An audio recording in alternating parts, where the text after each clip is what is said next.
खुलुमबाय बे समाव बडलेण्ड इंखं टेलिभिजननि स्टुडिय'आव मिथिका नार्जारी दिनैनि गाहाय रादाबफ्राव दङ। मसलपुराव खुदिया लांखारग्रा सुबुं हमदों। गसाइगावनि मागथाइगावआव आगु रंजालि बैसागु फालिदों। दतमा बाजाराव ग्रेनेड खुबैग्रा साब्रै दुथांखौ हमबाय। मिरु बर' बिमा गौथुमनि बानजायनायाव आइजोफोरनि जर'खा सावराय मेल। बिसायख'थि फोसावदिं मेलाव बाहागो लानाय सासे बिजेपि मावथिया हरखाबै रुंसारि जादों। उलुबारियाव रां थगायनानै जाग्रा सानै थगायसुला हमजादों। बखाजानाव कुस लानानै सासे सेनियर एसिस्टेन्टआ भिजिलेन्सनि जिआव नांदों। दानिया फैदोनि आबुं रादाबाव।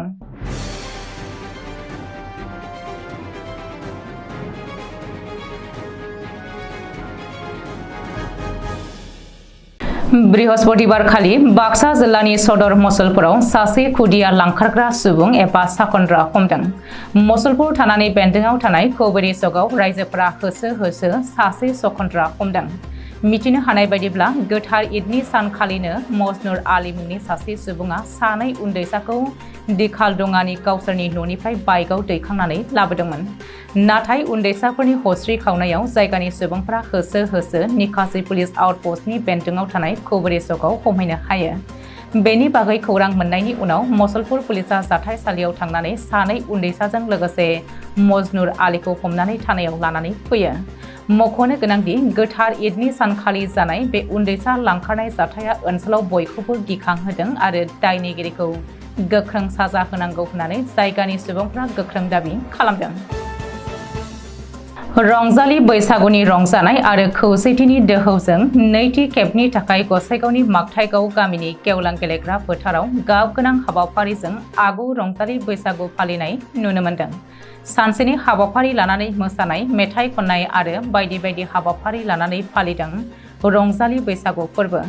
बोसोर गोदान बरायनाय महरै हाबाफारियाव थानाय साफ्रोमबो उन्दैफ्रा आथिं हमनानै खुलुमदों आरो मान होदों आरो गेदेरफ्रा बयबो उन्दैफोरखौ बोर होनाय नुथाय नुनो मोननाय जादों। बेबायदि फैगौ सानफोराव बैसागु फालिनाय आरो रंजानाया बयनिबो जिउआव गोजोननाय लाबोथों आरो गोजोन खौसेथि जानो हाथों होननानै अबंलावरिनियाव आरज गाबदों होननानै फोरमायदों बानजाय आफादा।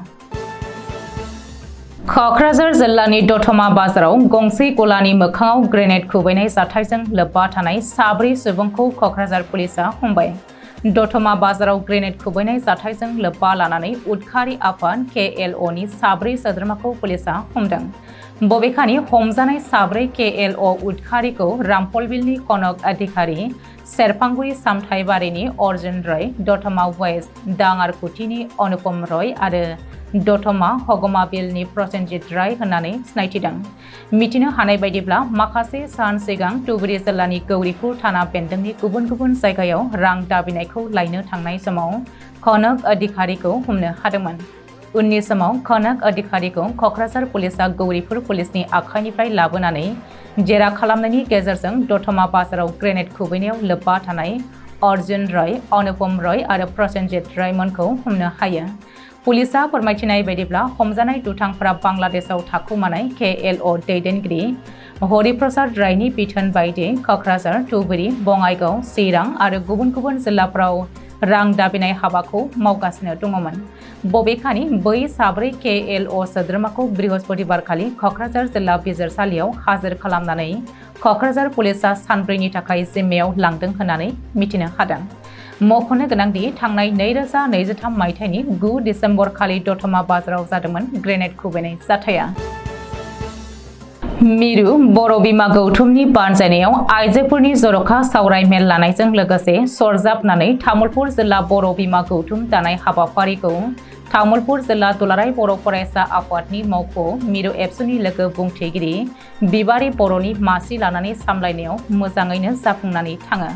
हाबाफारियाव मिरु बर' बिमा गौथुमनि गाहाय लिंथुमगिरि लीला बसुमतारिया बाहागो लानानै बर' बिमा गौथुमनि थांखि, नोजोर आरो बर' आइजो जौगानायनि सम्पद खामानि मावनांगौनि समाजारि गासै बिथिंखौ नोजोर होनानै बिबुंथि लाखियो। बे हाबाफारियाव मिरु एबसुनि नेहाथारि प्रिस्किला बसुमतारि, लोगो सोलोंथाइ नेहाथारि रमिय कुमार बसुमतारि आरो तामुलपुर जिल्ला एबसुनि आफादगिरि बानेश्वर नार्जारि आरो लोगो आफादगिरि फुकन बर'मोनहाबो बाहागो लायो। हाबाफारि बायदियै तामुलपुर जिल्ला बर' बिमा गौथुमखौबो दाफुंनाय जायो आरो तामुलपुर जिल्लानि जिल्ला कोअर्डिनेटर महरै कामिनी मुसाहारि आरो लोगो जिल्ला कोअर्डिनेटर महरै अनारि बसुमतारि मोना सायख'जायो। जिल्लानि बिबानगिरि महरै माइदांस्रि बर', प्रियंका बसुमतारि, रेबिका नार्जारि, संगीता बर', जमुना बर', रैसुमै कसारि, रन्जु स्वर्गियारि आरो कबिता बर'मोनाबो सायख'जायो। खरसा आसामनि तिनसुकिया जिल्लायाव सर्बानन्द सन'वाली लकसभा बिसायख'थि फोसावदिं मेलाव बाहागो लानाय सासे बिजेपि मावथिया हरखाबै रुंसारि जादों। जिउ गोमाजानाय बिजेपि मावथिनि मुंखौ बारेक आहमेद होननानै सिनायथि होदों। सुलुङाव फोरमायथिनाय बायदिब्ला बारेक आहमेदा हरखाबै गोग्लैदोंमोन। उननि समाव तिनसुकिया सिभिल हस्पिटालाव लांदोंमोनब्लाबो बारेक आहमेदखौ थैबाय होननानै डाक्टारा फोसावदोंमोन। रुंसारि जानाय बिजेपि मावथिनि जिउ खहा जानाय खौरांखौ मोननानै मिरुनि मन्त्रि सर्बानन्द सन'वाला दुखु मोननाय फोरमायदों। चिरां जिल्लानि उलुबारि ओनसोलनि बामुनिजरा गामियाव रां थगायनानै जाग्रा सानै थगायसुला हमजादों। हमजानाय सानै सुबुंनि मुंखौ फारियै माधव सरकार आरो मिमेसाज सान इस्यारि होननानै सिनायथि होदों। सुलुङाव फोरमायथिनाय बायदिब्ला बिसोर सानैया बेंगुरा सुबुंफोरनो साफायाव 50,000 रां अनुदान होगोन होननानै गासै मोन 13 नखरनिफ्राय साफायाव 2,000 रां लांदोंमोन। कार्बि आलं जिल्लानि बाखाजानाव food and civil supply consumer एफेयार्सनि सासे सिनियर अफिस एसिस्टेन्टखौ रां घुस लानायनि दायाव शुक्रबारखालि गिबि मन्थ्रिनि भिजिलेन्स सेलआ एरेस्ट खालामदों। एरेस्ट खालामजानाय सिनियर एसिस्टेन्टनि मुंखौ गुरुपद दास होननानै सिनायथि होदों।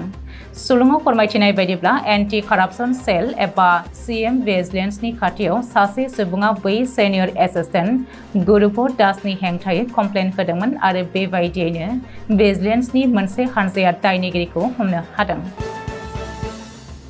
दिनैनि रादाबा एसेनोसै। गोजोन्थों।